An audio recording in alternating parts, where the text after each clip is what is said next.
이사야서 54장 2절에서 3절로 우리 가보겠습니다. 54장, 55장, 56절을 커버를 할 것인데 2절만 3절 먼저 읽도록 하겠습니다. 같이 합독하시겠습니다. 2절이니까요. 시작. 내 장막터를 넓히며 네 채소의 휘장을 아끼지 말고 널리 펴되 너의 줄을 길게 하며 너의 말뚝을 견고히 할지어다. 이는 네가 좌우로 퍼지며 네 자손은 열방을 얻으며 황폐한 성읍들로 사람 살 곳이 되게 할 것임이니라. 아멘. 우리가 54장, 55장, 56장을 같이 볼 것인데 다 볼 수는 없고 각 장에서 몇 구절만 발췌하여서 그곳에 담긴 주제를 함께 나눠보고자 합니다. 오늘 먼저 읽은 2절, 3절을 보면은 우리가 이곳에서 담긴 하나님의 그 전달하고자 하는 감정, 무드를 우리가 같이 느껴야 됩니다. 다 좋은 말씀이죠. 축복의 말씀 같습니다. 네 장막들을 넓혀라. 초소의 휘장을 아끼지 말고 널리 펴라. 줄을 길게 해. 말뚝을 깊게 박아. 이는 네가 좌우로 퍼질 것이고 열방을 얻을 것이고 황폐한 곳을 번성하는 곳으로 만들 것이다. 생산할 수 없는 자에게 풍요를 약속하시는 하나님의 말씀. 여러분, 확장과 풍요와 번영을 말씀하시는 이런 말씀을 우리가 어디에서 최초로 볼 수 있었습니까? 성경에서요. 가장 먼저는 에덴 동산입니다, 여러분. 하나님께서 사람을 만드시고 그들에게 축복하신 뭐라고 말씀하셨습니까? 생육하고 땅을 충만케 하라. 번성하라죠. 그 위대한 사명이자 축복이었습니다.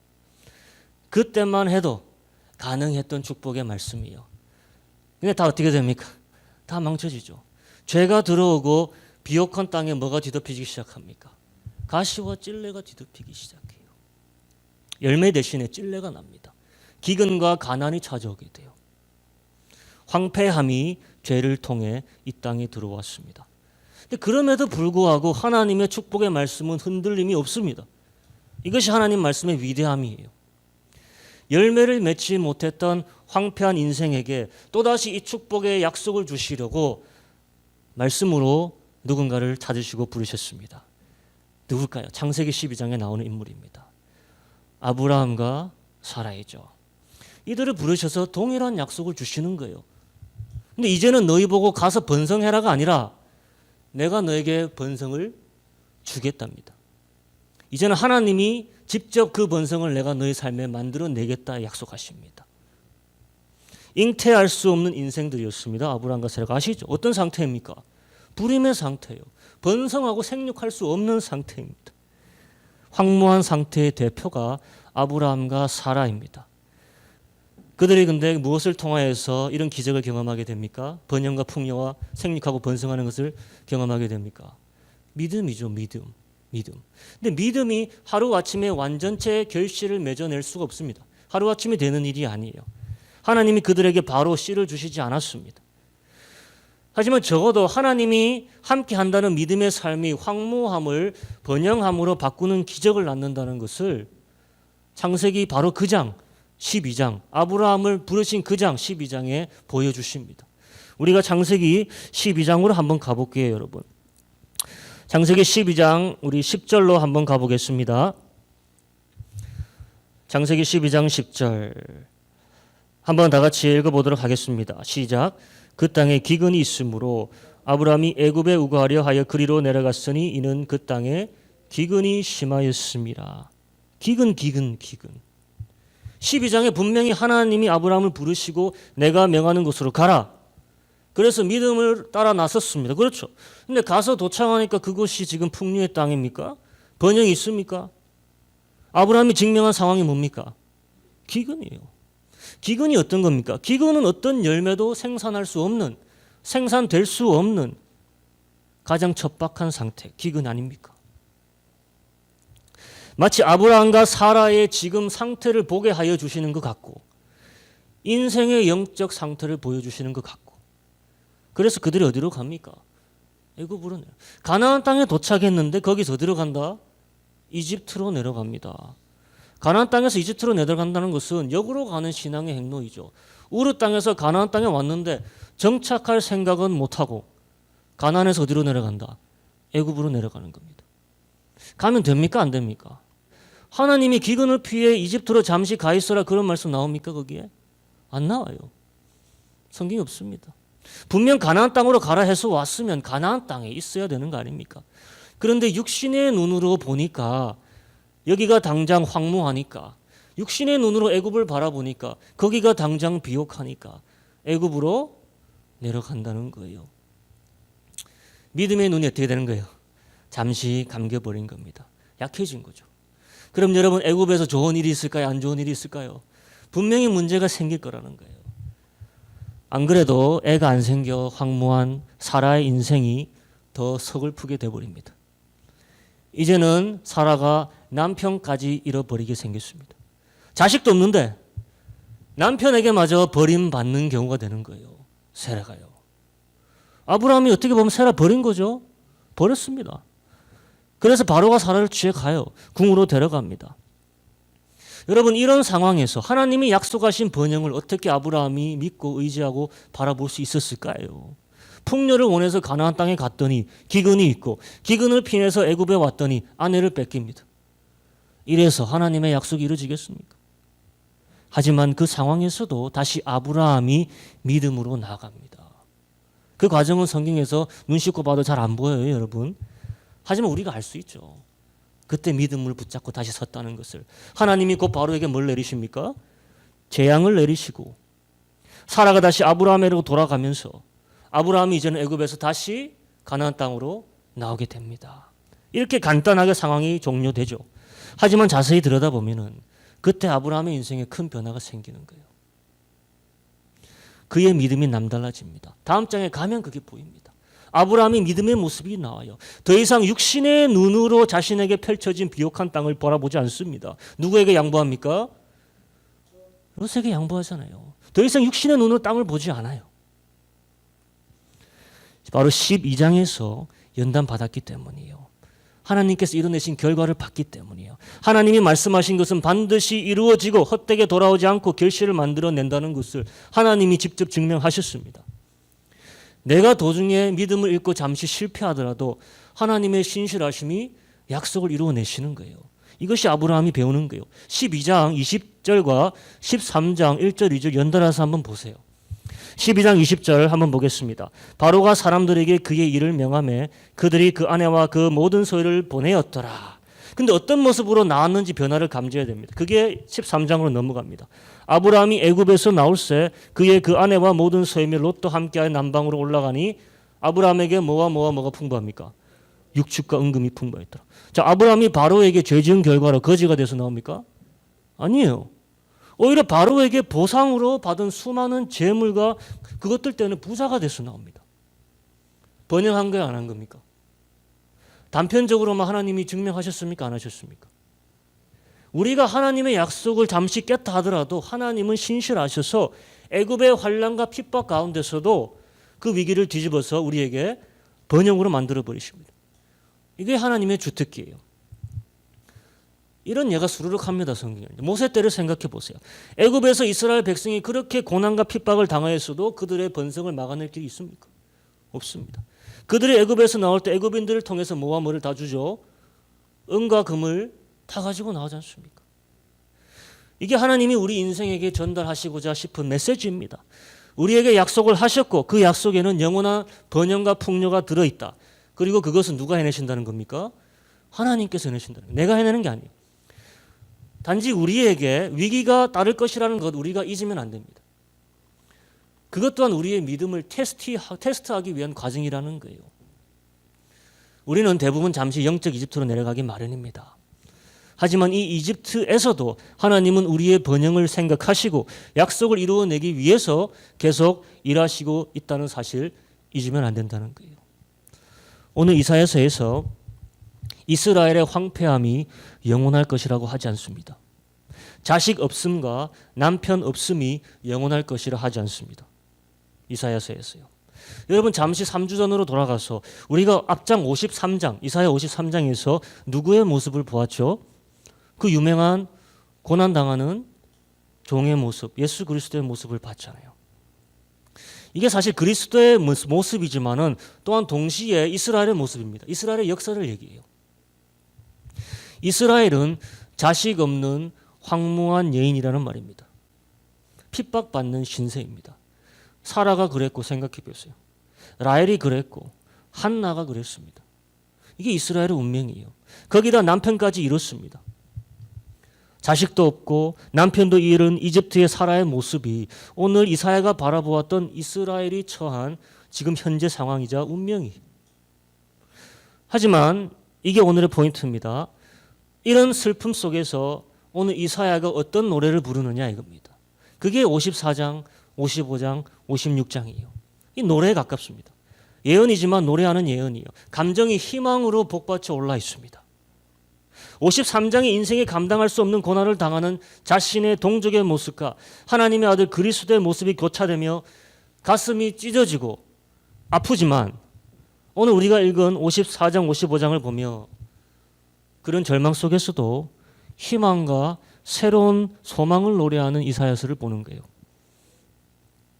하나님이 아브라함에게 약속하셨던 그 축복을, 또 모세를 통해서 약속하셨던 축복을, 다윗에게 약속하셨던 그 축복을 다시 이사야가 선포합니다. 지금 상황에서 아무것도 남아있지 않는 상황, 나라가 곧 망해가는 상황에서 번영을 노래하고 새로운 생명의 탄생을 선포합니다.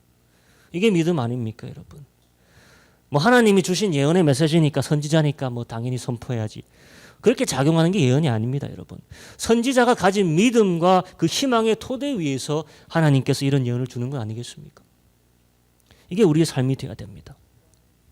가장 어두운 삶의 상황에서 하나님의 구원하심을 바랄 때 하나님은 믿음의 선조에게 선포하셨던 약속을 동일하게 우리에게 선포하시고 그뿐만 아니라 그 약속을 업그레이드 시켜주십니다. 업그레이드 시켜주세요. 우리가 이제 54장 1절에서 6절 다시 한번 읽어보겠습니다.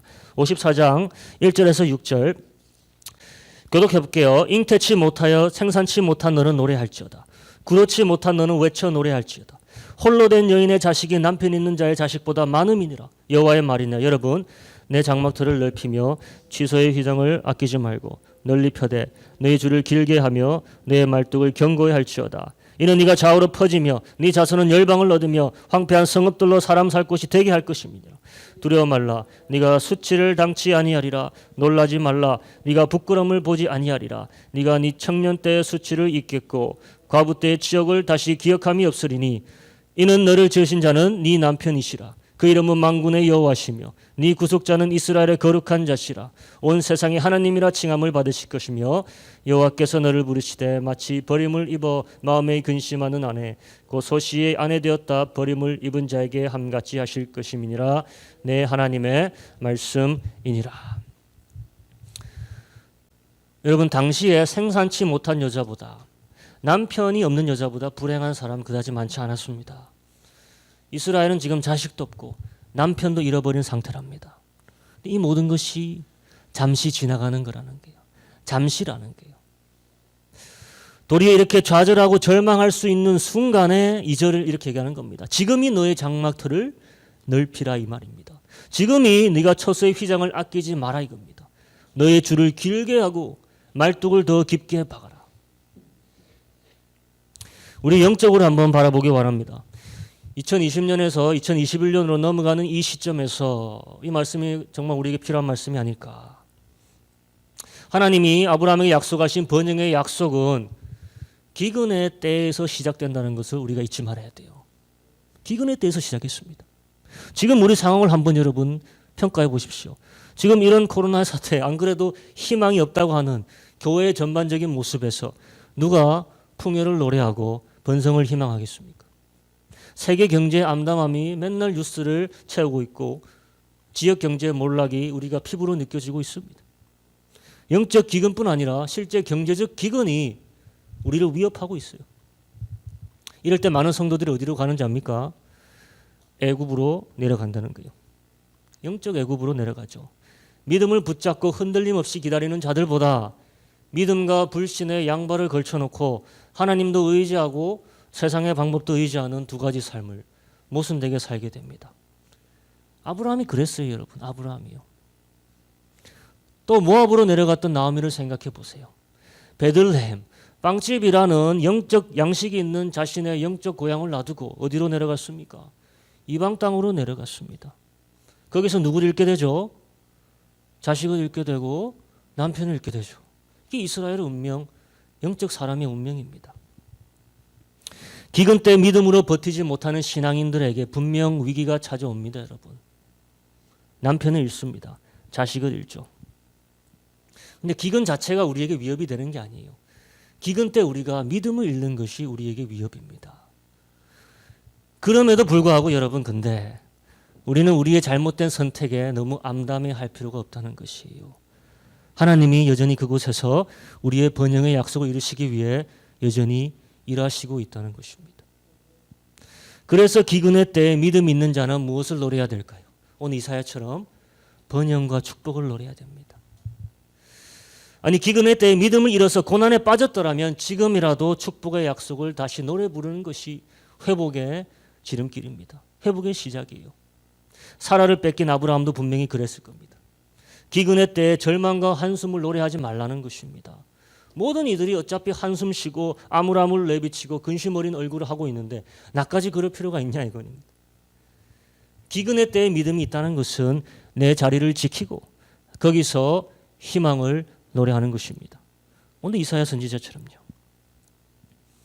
기근의 때가 우리의 영적 물질적 기회의 시기입니다. 여러분, 요셉을 한번 생각해 보세요. 창세기서 요셉을요. 요셉이 언제 다시 그의 가족을 만나게 됩니까? 기근의 때에 만나게 되는 거예요. 기근의 때에 야곱이 70 가족이 그 비옥한 고센 땅을 얻게 되는 겁니다. 기근의 때 요셉이 세상을 구하고 가족을 구하고 아버지와 재회하고 형제들과 화해하게 됩니다. 기근의 때가 요셉에게는 축복의 때였다는 거예요. 그의 바라던 모든 것이 이루어진 때가 기근의 때였다는 겁니다. 기근의 때는 우리의 믿음이 시험받는 때입니다. 내가 믿음이 있던 없던 기근의 때는 우리에게 환난을 줍니다. 엘리야를 한번 보세요. 기근의 때 하나님을 위해 온 삶을 바쳤던 그를 우리가 열왕기서 잠시 봤습니다. 근데 기근의 때 그가 상술이 나온 밑에서 어떻게 뭘 바랬습니까? 죽기를 바랬어요. 믿음이 있다 한들 기근의 때는 성도를 지치게 합니다. 하지만 기근의 때에 승리하는 것이 무엇인지 우리에게 보여주신 완벽한 예가 있습니다. 바로 예수님입니다. 예수님은 기근의 때 끝까지 믿음을 가지는 것이 무엇인지 우리에게 생생하게 보여주신 분입니다. 광야에서 40일 기간이 예수님의 기근의 때요. 육신이 메마르고 곰핍한 상황이 있었습니다. 하지만 예수님께서 그의 믿음을 사단의 시험 앞에서도 어떻게 보이셨느냐? 한 가지입니다. 한 가지. 그의 입술에서 나오는 모든 말이 무엇이었냐 이거예요. 하나님의 말씀이었습니다. 예수님이 자신의 말을 한마디라도 붙이셨습니까? 전부 다 인용하신 거예요. 전부 다 하나님의 말씀만 하셨습니다. 기근의 때 다가오는 시험을 예수님은 믿음으로 이기시죠. 그런데 그 믿음의 모습이 어떤 형태였느냐를 우리가 알아야 됩니다. 하나님의 말씀이 내 입술에 있다는 것이에요. 말씀은 하나님의 약속이죠. 예수님은 하나님의 약속을 붙들고 말씀을 선포함으로 기근이 주는 시험의 시간을 넉넉히 극복하셨던 것이에요. 이 원리는 40년 동안 만나를 먹고 광야를 지나갔던 이스라엘 민족에게서 우리가 볼 수가 있습니다. 여러분, 2년째 될 때 이스라엘이 가나안 땅에 들어갈 수 있었어요. 2년째 될 때요. 근데 앞에 누구도 들어가지 못하죠. 12명의 정탐꾼들을 보냈습니다. 다 돌아옵니다. 근데 백성이 누구의 말을 듣습니까? 10명의 정탐꾼 말을 듣습니다. 사람의 말을 하는 10명의 정탐꾼의 말을 듣습니다. 그러면 12명 중에서 누구만 하나님의 말씀을 하고 있었습니까? 여호수아와 갈렙이죠. 민수기 14장 9절 이렇게 얘기합니다. 오직 여호와를 거역하지 말라. 그 땅 백성을 두려워하지 말라. 그들은 우리 밥이라. 그들의 보호자는 그들에게서 떠났고 여호와는 우리와 함께 하시느니라. 그들을 두려워 말라. 이거 하나님 전에 백성에게 하신 말씀이에요. 그러니까 그 말씀을 그들은 여전히 입술에 머금고 있었고 이제 다시 선포하는 겁니다. 그거밖에 없어요. 그런데 백성은 하나님의 말씀을 버리고 사람의 말을 자신의 입술에 담고 모세를 비방하고 하나님을 원망하고 그들에게 돌을 쳐서 죽이려고 했습니다. 왜 그런지 아십니까? 만나를 먹은 기간이 너무 짧아요. 2년밖에 안 먹었어 그래. 2년 안에는 들어갈 수 없다는 거예요. 그들에게 이제 기근의 시기가 주어집니다. 40년 동안 앞으로 만나를 먹어야 되는 거예요. 광야의 기간이 곧 기근의 기간이죠. 어렵고 힘들지만 돌이켜 보면은 이 기간이 복될 수가 있습니다. 왜냐? 매일 삶 속에서 하늘에서 공급하는 만나에 의지하며 살아야 되기 때문에, 그것을 배울 수 있는 기회이기 때문입니다. 그러니까 우리가 기근의 때를 믿음으로 지나가기 위해서는 말씀의 공급에 의존하는 삶의 방식을 따라야 된다는 것이. 말씀이신 예수님도 그렇게 했는데 우리라고 다른 방법이 있겠습니까? 오늘 이사야는 하나님의 약속을 바라보지 않고 현실에서 절망하고 괴로워할 수 있는 모든 이유가 있었음에도 불구하고 기쁨을 노래하고 희망을 노래하고 있습니다. 이사야만 그런 게 아니죠. 예레미야도 그랬고 다니엘도 그랬습니다. 모두 하나님이 약속하셨던, 아브라함에게 주셨던 그 약속, 모세에게 주셨던 그 약속, 다윗에게 주셨던 그 약속을 붙들고 동일하게 선포하고 있었던 겁니다. 이게 믿음이에요. 고난 중에서 축복을 노래하는 것. 근데 그런 과정 속에서 재밌는 것은 그 축복의 언약이라는 것이 업그레이드 되는 거예요, 여러분. 확장이 되는 겁니다. 이런 믿음의 훈련 위에 하나님의 약속도 점진적으로 세대에 걸쳐서 더 뚜렷해지고 더 견고해지고 더 확장되는 거예요. 오늘 이사야가 선포하는 말씀도 사실 이전 세대에 선포하셨던 약속인데 그게 더 뚜렷해지고 더 확장되고 더 견고해지는 겁니다. 이제 55장으로 넘어가서 아브라함에게 주셨던, 모세에게 주셨던 그 약속이 얼마나 더 뚜렷해지고 발전됐는지를 봅니다. 55장 3절에서 5절 같이 보겠습니다. 같이 교독할게요. 너희는 귀를 기울이고 내게 나와 들으라. 그리하면 너희 영혼이 살리라. 내가 너에게 영원한 언약을 세우리니 곧 다윗에게 허락한 확실한 은혜니라. 내가 그를 만민에게 증거로 세웠고 만민의 인도자와 명령자를 삼았었나니 같이 네가 알지 못하는 나라를 부를 것이며 너를 알지 못하는 나라가 네게 달려올 것은 나 여호와 내 하나님 곧 이스라엘의 거룩한 자를 인함이니라. 내가 너를 영화롭게 하였네. 중요한 것은 이스라엘의 거룩한 자가 나오죠. 맞죠? 만민의 인도자가 나옵니다. 만민의 명령자, 만민에게 증거될 자. 이 사람을 통해서 하나님께서 이스라엘에게 뭐라고 하십니까? 내가 너를 영화롭게 하리라 말씀하십니다. 영화롭게 여김 받으실 이는 하나님이시죠. 근데 하나님께서 자식도 없고 남편도 잃어버린 여인에게 내가 너를 영화롭게 하실 것이다 말씀하십니다. 근데 이것이 어떻게 이루어지는지를 분명히 이야기해 주신다는 거예요, 오늘. 전에는 안 그랬어요. 말씀이 더 또렷해지고 더 확장되는 겁니다. 축복도 더 구체적이 되는 거예요. 이것이 어떤 전쟁의 승리를 통해서 되는 게 아니라 그들의 성실함을 통해서, 율법을 잘 지켜서 되는 것도 아니라 한 사람을 통해서 이 모든 것이 이루어질 거다. 메시아 그리스도를 통해서 내가 너를 영화롭게 하리라. 네가 알지 못하는 나라를 부를 것이며 너를 알지 못하는 나라가 네게 달려올 것이다. 어떤 상황이죠? 이스라엘의 모든 나라에게 없어서는 안 될 존재가 된다는 겁니다. 사실 지금 현실에서도 이스라엘 민족의 영향력이 여러분 대단하죠. 조그만 민족이지만 세계 각지 각처에서 가장 영향력 있는 민족 중 하나입니다. 하지만 그것은 앞으로 이루어질 축복의 아주 조그만 부분이에요. 유대인들이 비로소 주 예수를 메시아로 인정하고 그들의 거룩한 자 왕으로 마음에 받아들인다면은 그때부터 하나님이 다윗에게 약속하셨던 그 언약의 은혜의 성취가 가속도가 부터 진행될 거라는 겁니다. 하나님이 이스라엘을 상상을 할 수 없을 만큼 영화롭게 높이신다는 거예요. 아직은 그때가 아닙니다. 여러분, 이스라엘의 역사를 알면 알수록 영화로운 역사하고는 거리가 완전히 멀죠. 영화로운 역사 아니에요. 다윗과 솔로몬 때 빼고는 역사는 서름과 고통의 역사입니다. 물론 그들의 믿음 없음이 첫째 원인이겠지만은 이제 우리는 그 이면에 숨어 있는 또 다른 목적을 말씀에서 분명히 깨우쳐야 됩니다. 이것이 오늘 두 번째 포인트예요. 여러분, 다시 나오미를 떠올려 보십시오. 룻기스에 나온 나오미.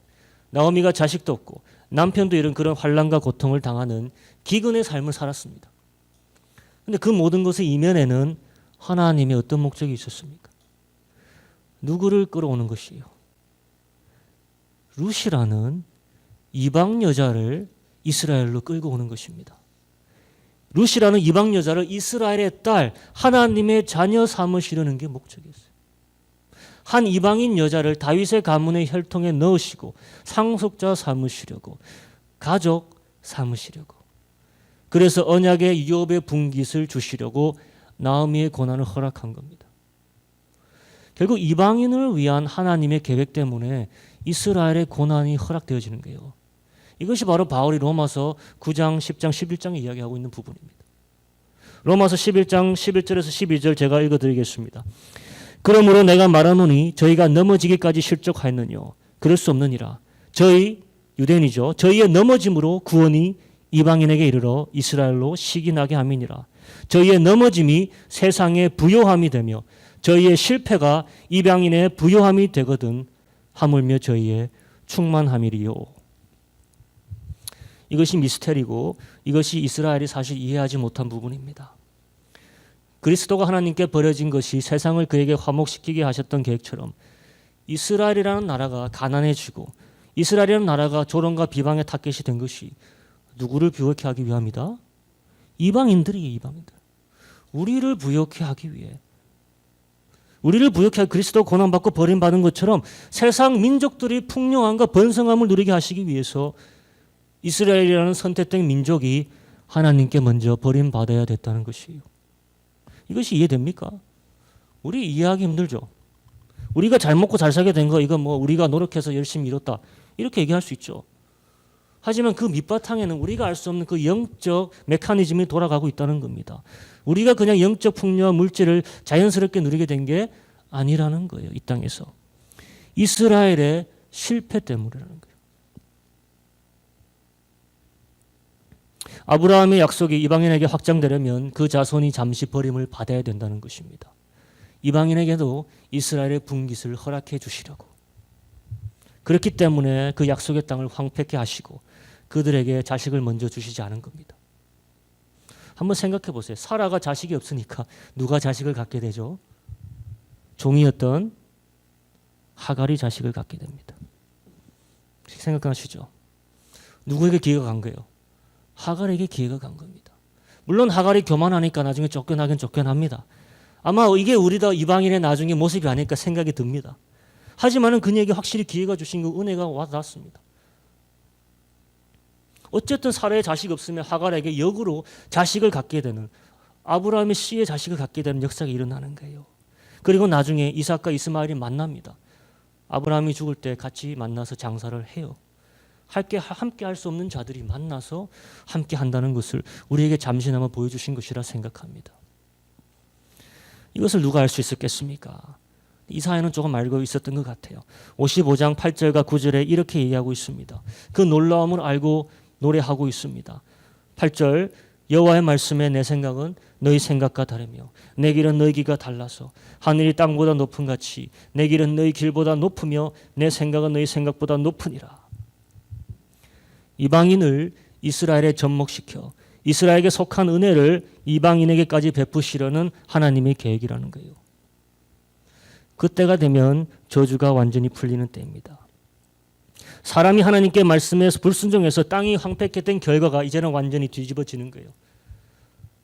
불순종했기 때문에 땅에 가시와 찔레가 돋았습니다. 그 반전을 오늘 얘기합니다. 13절에요. 잣나무는 읽어봅니다. 가시나무를 대신하여 나며 화석류는 찔레를 대신하여 날 것이라. 이것이 여호와의 명예가 되며 영영한 표징이 되어 끊어지지 아니하리라 하시니라. 가시나무 자리에 잣나무가, 찔레나무 대신에 화석류, 상록수가의 허브나무가, 향기를 사시사철 내는 나무가 자리 잡게 된다는 겁니다. 그래서 이스라엘의 버려짐이 누구를 위한 것이다? 우리 이방인들을 위한 것이라는 거예요. 땅의 황폐함의 저주가 풀려지는 유일한 방법은 이스라엘의 버려짐으로 이방인에게도 이스라엘의 상속권이 허락되어져야 되는 것이고, 동시에 나중에는 이스라엘도 결국 회개하고 돌아옴으로 모든 이가 상속자의 권리를 갖게 되는 거예요. 그리고 그 중심에는 하나님의 말씀을 한 번도 불순종하지 않고 의심하지도 않은 말씀이자 말씀이 육신이 된 메시아 이스라엘의 거룩한 자 예수가 있다는 것입니다. 이 모든 것이 누구를 위한 것이다? 모두를 위한 것이지만 우리 입장에서는 우리 같은 이방인들을 위한 것이에요. 그래서 이제 56장으로 넘어갑니다.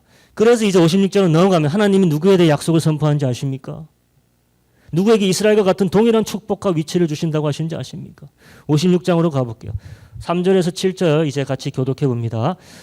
시작. 여호와께 연합한 이방인은 여호와께서 나를 그 백성 중에서 반드시 갈라내시리라 말하지 말며 고자도 나는 마른 나무라 말하지 말라. 여호와께서 이같이 말씀하시기를 나의 안식일을 지키며 나를 기뻐하는 일을 선택하며 나의 언약을 굳게 잡는 고자들에게는 내가 내 집에서 내 성 안에서 자녀보다 나은 기념물과 이름을 주며 영영한 이름을 주어 끊치지 않게 할 것이며 또 나 여호와에게 연합하여 섬기며 나 여호와 이름을 사랑하며 나의 종이 되며 안식일을 지켜 더럽히지 아니하며 나의 언약을 굳게 지키는 이방인마다 내가 그를 나의 성산으로 인도하여 기도하는 내 집에서 그들을 기쁘게 할 것이며 그들의 번제와 희생은 나의 단에서 기꺼이 받게 되리니 이는 내 집은 만민의 기도하는 집이라 일컬음이 될 것입니다. 누구와 누구에 대한 말씀? 이방인에 대한 말씀, 고자에 대한 말씀입니다. 결국 이스라엘에게 회복과 축복의 말씀을 하시다가 그 축복과 회복의 말씀이 어디까지 연장이 됩니까? 이방인과 고자예요. 이방인과 고자의 특징을 한마디로 말하면 영구적 제외의 대상입니다. 하나님의 말씀, 율법이에요. 하나님의 회중에서 늘 모든 것이 제외되는 사람들이 이방인과 고자예요. 이방인은 이스라엘에서 땅에 대한 권리가 없습니다. 고자는 이스라엘의 예배 성회에 들어올 수가 없어요. 신명기 23절 1절과 레위기 제가 이거는 준비했습니다. 한번 보세요. 신랑이 상한 자나 신을 베인 자나 여호와의 총에 들어오지 못하리라.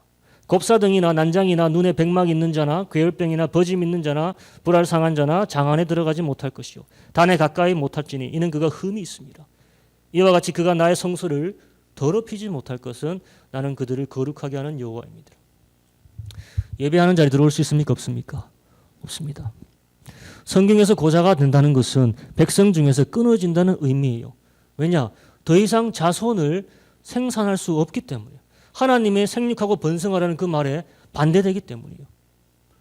아브라함을 통해 말씀하신 번영과 약속이 고자에게서는 일어날 수가 없기 때문에 저주받은 자입니다.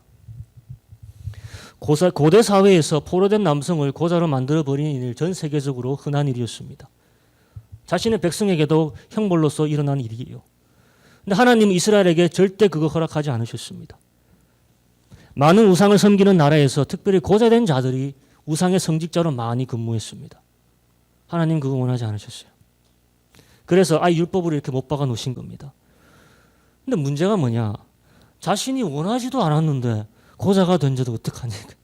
자신이 원하지도 않았는데 또 자신이 원하지도 않는데 처음부터 날 때부터 이방인인데 어떡하란 말이에요. 분명 이스라엘은 청결함과 온전함을 위해서 여호와를 예배하는 성회에 이들을 들어오지 못하게 한 것은 이해됩니다. 근데 시간이 지나면서 하나님의 명성을 듣고 하나님을 사모하는 이방인들이 생기는데 어떡합니까? 시간이 지나면서부터 고자 되는 사람이 생기고 타인에 의해 포로로 잡혀가서 고자가 된 사람이 생기는데 그들이 원해서 되는 게 아니잖아요. 거룩하신 하나님에게 거룩하지 못한 사람이 접근하는 것은 불가능한 건 맞습니다. 하나님의 공의가 그것을 허락하지 않죠. 하지만 하나님의 자비는 뭘 원할까요? 그들이 또 오는 것을 원하는 거예요. 그들이 와서 예배 드리는 것을 원하는 겁니다. 이것을 가능하게 하는 방법이 오로지 하나였다 이거예요. 바로 선택된 이스라엘이 버림받고 먼저 버림받았던 이들이 하나님께 새롭게 은혜를 입는 것이에요. 이 56장에서 가망이 없다라고 하는 사람들에게까지 확장되는 하나님의 은혜를 보세요. 이방인들에게서 심지어 고자에게서 재물을 받으신다 말씀하시잖아요. 율법 속에서 상상할 수 없는 일이 생기고 있는 겁니다. 신약에서 예수님 이런 말씀하십니다. 날 때부터 고자된 자들이 있고 하나님의 나라를 위해서 고자된 자들이 있다. 하나님의 나라를 위해서 고자된 자들도 있다는 것을 우리가 알아야 돼요. 자신의 의지로 된 건 아니지만 자신의 불행을 하나님의 나라를 위해서 승화시킨 사람들이 성경에 있습니다. 몇 명이나 있어요. 그 중에 하나가 바로 여러분이 잘 아는 다니엘과 세 친구들이에요. 여러분 그들의 인생을 한번 보세요. 많은 분들이 다니엘과 세 친구가 뭐 고자가 아니다, 고자다 이런 말 안 하시는데 알고 보면 그들 고자입니다. 넷이었어요. 아주 어렸을 때 바빌론의 포로가 되어서 그들의 가족에게서 찢겨짐 당해서 왕의 수행자가 되기 위해서 내시가 되는 훈련을 받았던 이들이 거쳐야 했던 그 정신적 고통을 한번 생각해 보세요. 육체적 고통도 한번 생각해 보시고요. 그들이 잘못한 게 있습니까? 어린 그들이 잘못한 게 있습니까? 그저 잘못된 시기에 잘못 태어난 것밖에 없어요. 자신의 유대인의 존재감을 모두 박탈당하고 이름도 바뀌죠. 이방신의 이름을 부여받습니다. 그리고 자신의 민족을 멸절시킨 왕을 섬기게 되는 거예요. 기구한 인생이죠. 모든 황폐함이 그들의 인생에 어렸을 때부터 닫힙니다. 이게 바로 그들의 기근이에요. 그런데 그들이 어떻게 그런 환난과 기근을 버텼는지 다시 한번 생각해 보시기 바랍니다. 여러분, 기근의 때에 세상의 것을 배고프다고 다 먹었습니까? 이 사람들이요? 아니죠. 그들에게 온갖 왕의 진미가 허락되어졌을 때 그들이 말씀을 버립니까? 안 버립니다. 에라 이렇게 된 이상 새로운 인생 살자 하면서 선조에게 주셨던 그 말씀 다 버리지 않습니다. 오히려 더 선조에게 주셨던 하나님의 말씀을 붙잡는 삶을 사기로 서약합니다. 그렇죠. 그들이 내시가 됐다고 하나님이 그들을 버리십니까? 안 버리시죠. 하나님이 그들을 포기하지 않으십니다. 그리고 그들도 하나님을 포기하지 않았습니다. 딴 나라의 포로로 잡혀가서 고자가 되는 인생을 살게 된다면 그의 부모가 믿었던 신을 포기할 만하지 않습니까? 하지만 놀랍게도 다니엘과 세 친구들은 자신의 정체성, 이름, 남성상 모두 잃어버렸어도 무엇을 붙잡으니까? 하나님의 언약의 말씀을 붙잡으니까 하나님의 은혜를 체험한 인생을 살게 됩니다. 모함을 받고 협박을 받고 죽음의 위협에 둘러싸이게 됐어도 불구덩이 속에 던져지고 굶어있던 사자무리 속에 던져져도 하나님의 은혜가 거기까지 뻗치는 겁니다. 고자라고 해서 하나님의 은혜가 안 닿는 것이 아니라는 거예요. 또 이방인이라고 해서 하나님의 은혜가 안 닿습니까? 다말 생각해 보세요. 라합, 룻 그 같은 여성들을 생각해 보세요. 그들에게 이방인이라고 하나님의 은혜가 안 닿습니까? 아닙니다. 그들을 통해서 오히려 하나님의 나라가 앞으로 나아가는 거예요. 다니엘과 세 친구를 통해서 그 이방 땅에 하나님의 이름이 영화롭게 되는 역사가 일어납니다. 그리고 하나님이 그들을 또 영화롭게 해주시고요. 그들 같은 자들이 하나님의 성회에 하나님을 예배하러 오는 것은 누가 막겠느냐 이거예요. 이제는 내가 허락하겠다 선포하십니다. 이제 정리해 보겠습니다. 하나님께서 이런 굉장한 약속의 말씀을 이스라엘뿐만 아니라 소외된 이방인, 고자들에게 하셨습니다. 그런데 포로 생활이 끝나고 새 성전이 예루살렘 땅에 다시 지어지잖아요. 이방인이나 고자들이 예배하러 들어왔다는 말이 없습니다. 안 이루어져요. 예수님 당시를 한번 생각해 보세요. 이방인을 위한 뜰은 있었습니다. 그런데 그들이 제물을 드리러 안까지 못 들어가요. 심지어 그들은 기도의 홀이라는 장소까지도 못 들어갑니다. 오늘 근데 하나님 말씀이 뭘 얘기했습니까? 7절을 한번 다시 보세요. 56장 7절. 내가 그를 나의 성산으로 인도하여 기도하는 내 집에서 그들을 기쁘게 할 것이며 그들의 번제와 희생은 나의 단에서 기꺼이 받게 되리니 이는 내 집은 만민의 기도하는 집이라 일컬음이 될 것이라. 내 집은 만민이 기도하는 집이라. 이 말씀 우리가 어디서 기억합니까? 누가 하셨습니까? 예수님이 하시죠. 그런데 예수님의 시절에도 그것이 만민이 기도하는 집이었습니까? 아니었어요.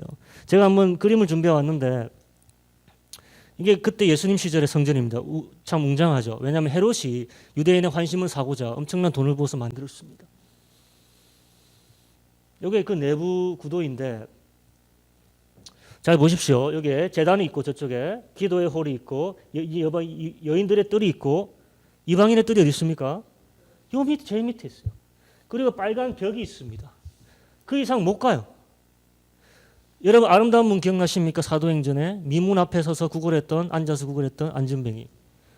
그럼 걔는 저 미문에 있는데 이방인은 어디 있습니까? 오히려 그 뒤에 있어요. 더 올라가지도 못해요. 빨간 벽이 가로막고 있습니다. 지금 제가 색칠해 놓은. 그걸 소렉이라고 하는데 못 들어갑니다. 못 들어가요. 근데 예수님이 어디서 그 말씀을 하셨느냐면은 이곳은 만민이 기도하는 집이라. 미문 안에 들어가서 저기 여인들의 뜰이라는 그곳에서 그 말씀을 하신 거예요. 그것이 지금 근데 어떤 상황이었습니까? 기도하는 곳이었습니까? 완전히 상인들이 이것저것 다 팔고 기도하는 모습이 아니었습니다. 그것도 만민이 기도하는 집이 돼야 되는데 이방인들은 아예 들어오지도 못하는 저 구석에 있었어요. 재미있는 것은 이 벽을 사이에 두고 편말이 있었다는 거예요. 이제 고고학자들이 1800년대 발견했는데 어떤 문구가 서 있었느냐. 이것을 통과하는 자 죽음으로 통과할 것이라. 이방인들에게 하는 경고의 메시지였어요. 그 이방인들이 이제 통과할 수 있겠습니까? 돌 맞아 죽는다는 거예요. 오로지 무엇을 감수하고서만이 통과할 수 있다는 메시지가 있었습니까? 죽음이요. 근데 생각해 보세요. 그렇기 때문에 그 벽을 허물기 위해서 누군가의 죽음이 필요했다는 겁니까? 예수님이죠. 만인이 기도하는 집을 만드시려면 정말 죽음을 통과해야 되는 거야. 예수님이 통과하셔야 됩니다.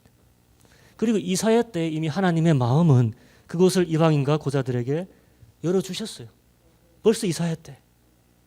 그런데 포로 생활이 끝나고 새 성전이 지어져도 현실은 그렇게 되지 않아요. 예수님이 오셨습니다. 그 벽 무너지지 않습니다. 그래서 그 벽을 무너뜨리시기 위해서 우리 예수님이 우리 같은 이방인들을 그 기도의 장소로 초청하시기 위해서 그 벽을 허물기 위해 죽으셨다는 것이에요. 믿으십니까? 그러니까 아름다운 문이 왜 아름다운지 이제 아시겠죠? 죽음을 거쳐서만이 들어갈 수 있는데 누가 대신 죽어주셔서? 예수 그리스도께서. 나의 죽음이 아니라 메시아 그리스도 이스라엘의 거룩한 자의 희생으로 이방인은 내가 그곳에 들어갈 수 있게 된 거예요. 재미있는 것이 이 미문이 유대 성전임에도 불구하고 이방인 고린도 양식으로 지어졌답니다.